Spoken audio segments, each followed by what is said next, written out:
ಎಲ್ಲರಿಗೂ ಸ್ವಾಗತ. ಇವತ್ತು ನಾವು ಯೋವಾನನ ಶುಭ ಸಂದೇಶದಲ್ಲಿ ಬರುವ ಒಂದು ತುಂಬ ವಿಶೇಷವಾದ ಘಟನೆಯ ಬಗ್ಗೆ ಮಾತಾಡೋಣ. ಅಧ್ಯಾಯ 1, ವಚನ 47-51. ಇದರಲ್ಲಿ ಯೇಸು ತಾನು ಯಾವತ್ತೂ ಮೀಟ್ ಮಾಡದ ನಥಾನಿಯೇಲನನ್ನ ಮೊದಲ ನೋಟದಲ್ಲೇ ಅವನ ಮನಸ್ಸಿನ ಆಳದವರೆಗೂ ತಿಳಿದುಕೊಳ್ತಾರೆ. ಇದು ಹೇಗೆ ಸಾಧ್ಯ? ಇದರ ಅರ್ಥ ಏನು? ನಮ್ಮತ್ರ ಇರೋ ಆಖರಡು ಅಂದರೆ ಶುಭ ಸಂದೇಶದ ಭಾಗ ಇದೆ, ಆಮೇಲೆ ಅದರ ಬಗ್ಗೆ ಬಂದಿರೋ ಚಿಂತನೆಗಳು, ಸ್ವಲ್ಪ ಸಾಂಸ್ಕೃತಿಕ ಹಿನ್ನೆಲೆ ಮತ್ತೆ ಪ್ರಧಾನ ದೂತರ ಬಗ್ಗೆ ಮಾಹಿತಿ. ಇವೆಲ್ಲವನ್ನು ಇಟ್ಕೊಂಡು ಯೇಸು ಕಂಡ ನಿಷ್ಕಪಟತೆ ಅಂದರೆ ಏನು, ಮತ್ತೆ ಇದೆಲ್ಲಕ್ಕೂ ದೇವದೂತರು, ವಿಶೇಷವಾಗಿ ನಾವು ನೆನಪಿಸ್ಕೊಳ್ತಿರೋ ಸಂತ ಮಿಖಾಯಲ್, ಗಬ್ರಿಯಲ್, ರಫಾಯಲ್ ಪ್ರಧಾನ ದೂತರ ಹಬ್ಬ ಇದೆಯಲ್ಲ, ಸೆಪ್ಟೆಂಬರ್ 29ನೇ ತಾರೀಕು, ಅದ್ರ ಜೊತೆ ಏನು ಸಂಬಂಧ ಇದೆ ಅಂತ ಸ್ವಲ್ಪ ಆಳವಾಗಿ ನೋಡೋಣ. ಹಾಗಾದ್ರೆ ಯೇಸುವಿನ ಆ ಮೊದಲ ಆಶ್ಚರ್ಯಕರ ಮಾತಿನಿಂದಲೇ ಶುರು ಮಾಡೋಣವೇ? ಹೌದು, ಖಂಡಿತ. ಇದು ನಿಜಕ್ಕೂ ತಕ್ಷಣಕ್ಕೆ ಗಮನ ಸೆಳೆಯೋ ಘಟನೆ. ಯೇಸು ನಥಾನಿಯೇಲು ತಮ್ಮತ್ರ ಬರೋದನ್ನ ನೋಡಿ, ಇಗೋ ನೋಡಿ, ನಿಜವಾದ ಇಸ್ರಾಯೇಲನು ಈತನಲ್ಲಿ ಕಪಟವಿಲ್ಲ ಅಂತ ಹೇಳ್ತಾರೆ. ಯೋಚನೆ ಮಾಡಿ, ಮೊದಲ ಸಲ ನೋಡ್ತಿದ್ದ ಹಾಗೆಯೇ ಮಾತು. ಆ ಕಪಟವಿಲ್ಲ ಅನ್ನೋ ಮಾತು ಅದು ಬಹಳ ವಿಶೇಷ ಅನ್ಸುತ್ತೆ. ಬರೀ ಪ್ರಾಮಾಣಿಕತೆ ಅಂತ ಹೇಳೋದಕ್ಕಿಂತ ಇದು ಬೇರೆನಾ? ಯಾಕೆ ಯೇಸು ಅಷ್ಟೊಂದು ಒತ್ತಿ ಹೇಳಿದ್ರು? ಒಳ್ಳೆ ಪ್ರಶ್ನೆ. ಕಪಟವಿಲ್ಲ ಅಂದ್ರೆ ಗ್ರೀಕ್ ಭಾಷೆಯಲ್ಲಿ ಡೋಲೋಸ್ ಇಲ್ಲದಿರೋದು. ಅದು ಬರೀ ಸುಳ್ಳು ಹೇಳಲ್ಲ ಅನ್ನೋದಷ್ಟೇ ಅಲ್ಲ, ಅದು ಇನ್ನೂ ಆಳವಾದದ್ದು. ಅಂದ್ರೆ ಮೋಸ ಮಾಡೋ ಯೋಚನೆ ಇಲ್ದಿರೋದು, ಕುತಂತ್ರದ ಆಲೋಚನೆಗಳೇ ಇಲ್ದಿರೋದು, ಹೃದಯದಲ್ಲಿ ಒಂದು ಚೂರು ವಂಚನೆ ಇಲ್ದಿರೋದು, ಒಂದು ರೀತಿ ಪೂರ್ತಿ ಪಾರದರ್ಶಕ, ಶುದ್ಧ ಮನಸ್ಥಿತಿ. ಯೇಸು ಇಲ್ಲಿ ನಥಾನಿಯೇಲನ ಹೊರಗಡೆ ಕಾಣೋ ನಡತೆಯನ್ನ ನೋಡ್ತಿಲ್ಲ, ಆತನ ಆತ್ಮದ ಸ್ಥಿತಿಯನ್ನೇ ಗ್ರಹಿಸ್ತಾ ಇದ್ದಾರೆ. ನಾವು ಸಾಮಾನ್ಯವಾಗಿ ಬೇರೆಯವರನ್ನ ಅಳೆಯೋದು ಅವರ ಮಾತು, ಕೆಲ್ಸದಿಂದ ಅಲ್ವಾ? ಆದ್ರೆ ಯೇಸು ಆತನ ಹೃದಯವನ್ನೇ ನೇರವಾಗಿ ನೋಡ್ತಿದ್ದಾರೆ. ಹೌದು. ಆದರೆ ಇದಕ್ಕೂ ಮುಂಚೆ ಫಿಲಿಪ್ ನಥಾನಿಯೇಲನಿಗೆ ಯೇಸು ಬಗ್ಗೆ ಹೇಳಿದಾಗ ನಥಾನಿಯೇಲ ನಜರೇತಿನಿಂದ ಏನಾದ್ರೂ ಒಳ್ಳೇದು ಬರಕ್ಕಾಗುತ್ತಾ ಅಂತ ಕೇಳಿದ್ನಲ್ಲ, ಅದು ಸ್ವಲ್ಪ ಡೌಟ್ ತರ ಕಾಣಲ್ವಾ? ಹೌದು, ಮೇಲ್ನೋಟಕ್ಕೆ ಹಾಗೆ ಕಾಣಬಹುದು. ಆದ್ರೆ ಯೇಸುವಿನ ದೃಷ್ಟಿಯಲ್ಲಿ ಅದು ಕಪಟ ಆಗಿರ್ಲಿಲ್ಲ. ಬಹುಶಃ ಅದು ಆಕಾದದ ಒಂದು ಸಾಮಾನ್ಯ ನಂಬಿಕೆ ಇರಬಹುದು. ಅಂದ್ರೆ ನಜ್ರೇತನ್ನೋ ಸಣ್ಣ ಊರಿಂದ ಮೆಸ್ಸಿಯ ಬರಲ್ಲ ಅನ್ನೋ ಒಂದು ಯೋಚನೆ, ಅಥವಾ ಅದು ಅವನ ಮುಗ್ಧ ಕುತೂಹಲ ಇರಬಹುದು, ಒಂದು ಪ್ರಾಮಾಣಿಕ ಪ್ರಶ್ನೆ ಅವನ ಮನಸ್ಸಲ್ಲಿ. ಮೊದಲೇ ನಿರ್ಧಾರ ಮಾಡಿದ ತಿರಸ್ಕಾರ ಇರ್ಲಿಲ್ಲ, ಬದಲಿಗೆ ತಿಳಿಬೇಕು ಅನ್ನೋ ಆಸೆ ಇತ್ತು. ಆ ಪ್ರಾಮಾಣಿಕತೆಯನ್ನೇ ಯೇಸು ಗುರುತಿಸಿದ್ದು. ಇದು ನಿಜಕ್ಕೂ ಆಳವಾದ ವಿಷಯ. ನಥಾನಿಯೇಲನ ರಿಯಾಕ್ಷನ್ ಕೂಡ ಅಷ್ಟೇ ನ್ಯಾಚುರಲ್ ಆಗಿದೆ. ಆತ ಆಶ್ಚರ್ಯದಿಂದ ನನ್ನ ಪರಿಚಯ ನಿಮ್ಗೆ ಹೇಗಾಯಿತು ಅಂತ ಕೇಳ್ತಾನೆ. ಅದಕ್ಕೆ ಯೇಸುವಿನ ಉತ್ತರ ಇನ್ನೂ ನಿಗೂಢವಾಗಿದೆ ಅಲ್ವಾ? ಫಿಲಿಪ್ಪಿ, ನಿನ್ನ ಕರೆಯೋಕೂ ಮುಂಚೆನೇ ನೀನು ಅಂಜೂರದ ಮರದ ಕೆಳಗೆ ಇದ್ದಾಗ ನಾನ್ ನಿನ್ನ ಕಂಡೆ. ಹೌದು, ಇಲ್ಲಿ ಅಂಜೂರದ ಮರ ಅನ್ನೋದು ಸುಮ್ನೆ ಒಂದ್ ಜಾಗ ಅಲ್ಲ. ಯಹೂದ್ಯ ಸಂಪ್ರದಾಯದಲ್ಲಿ ಅದಕ್ಕೊಂದು ವಿಶೇಷ ಸ್ಥಾನ ಇದೆ. ಅಂಜೂರದ ಮರದ ನೆರಳು ಅಂದ್ರೆ ಶಾಂತಿ, ಸಮೃದ್ಧಿ, ಮತ್ತೆ ಮುಖ್ಯವಾಗಿ ಪರ್ಸ್ನಲ್ ಆಗಿ ದೇವರ ವಾಕ್ಯವನ್ನ ಅಂದ್ರೆ ತೋರಾವನ್ನ ಸ್ಟಡಿ ಮಾಡೋಕೆ, ಧ್ಯಾನ ಮಾಡೋಕೆ ಒಂದು ಸ್ಥಳ ಅಂತ ಪರಿಗಣಿಸ್ತಿದ್ರು. ಬಹಳಷ್ಟು ರಾಬ್ಬಿಗಳು, ಧರ್ಮನಿಷ್ಠರು ಹೀಗೆ ಮರದ ಕೆಳಗೆ ಕೂತು ಚಿಂತನೆ, ಪ್ರಾರ್ಥನೆ ಮಾಡುತ್ತಿದ್ರು. ಹಾಗಾಗಿ ನಥಾನಿಯೇಲ ಅಲ್ಲಿದ್ದ ಅನ್ನೋದು ಅದು ಅವನ ಧರ್ಮಶ್ರದ್ಧೆಯನ್ನ, ದೇವರ ಜೊತೆ ಒಂದು ವೈಯಕ್ತಿಕ ಸಂಬಂಧವನ್ನ ಹುಡುಕುವವನ ಪ್ರಯತ್ನವನ್ನ ತೋರಿಸುತ್ತೆ. ಸರಿ, ಆತ ಧ್ಯಾನ ಮಾಡ್ತಿದ್ದ ಅಂತ ಇಟ್ಕೊಳ್ಳೋಣ.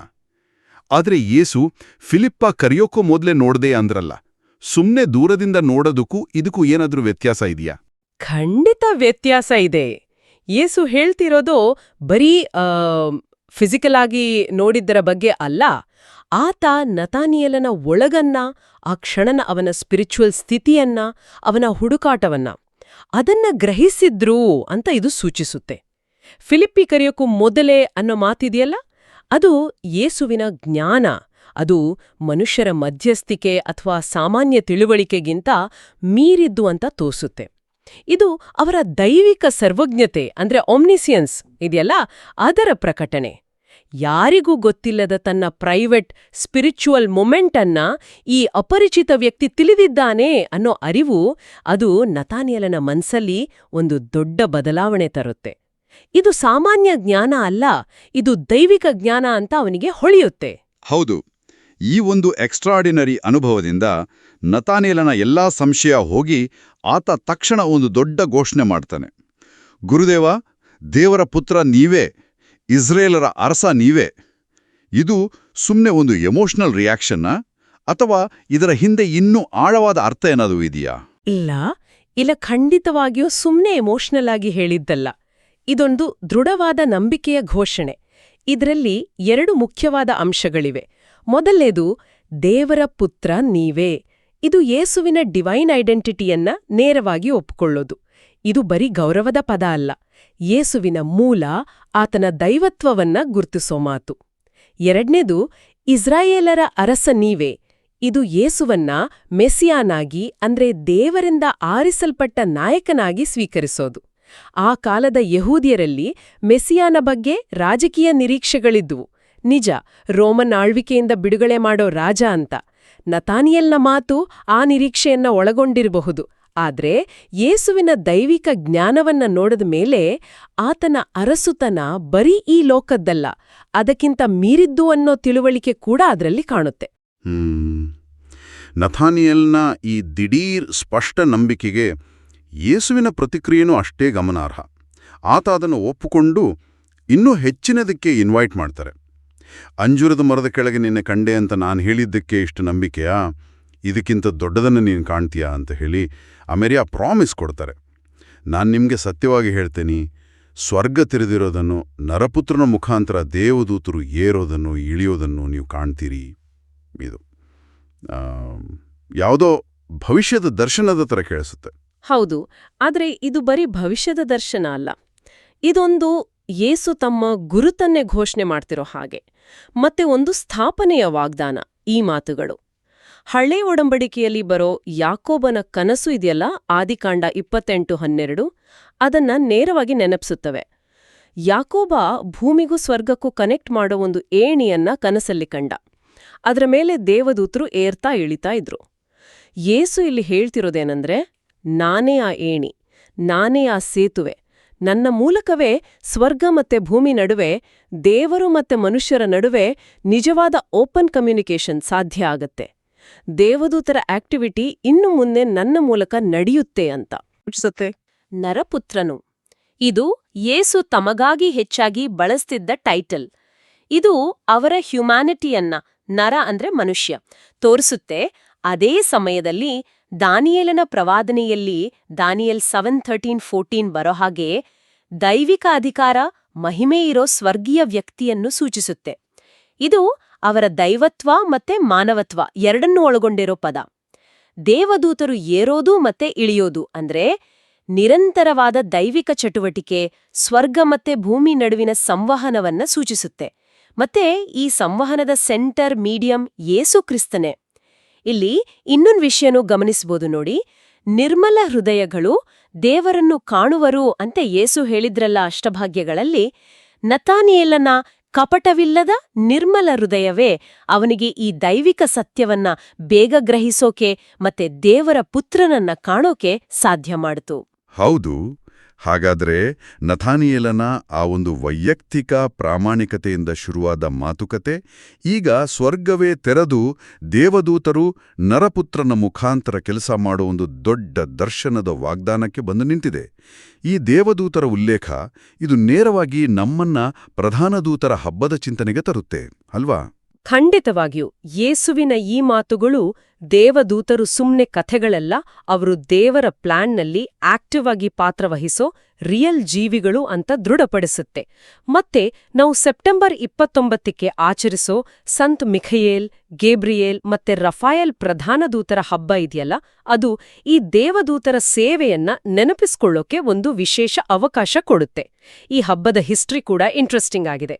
ಮೂಲತಃ ಸೆಪ್ಟೆಂಬರ್ 29 ಮಿಖಯಲ್ ಮಸ್ ಅಂದ್ರೆ ಸಂತ್ ಮಿಖಯೇಲರ ಹಬ್ಬ ಅಂತಾನೆ ಫೇಮಸ್ ಆಗಿತ್ತು.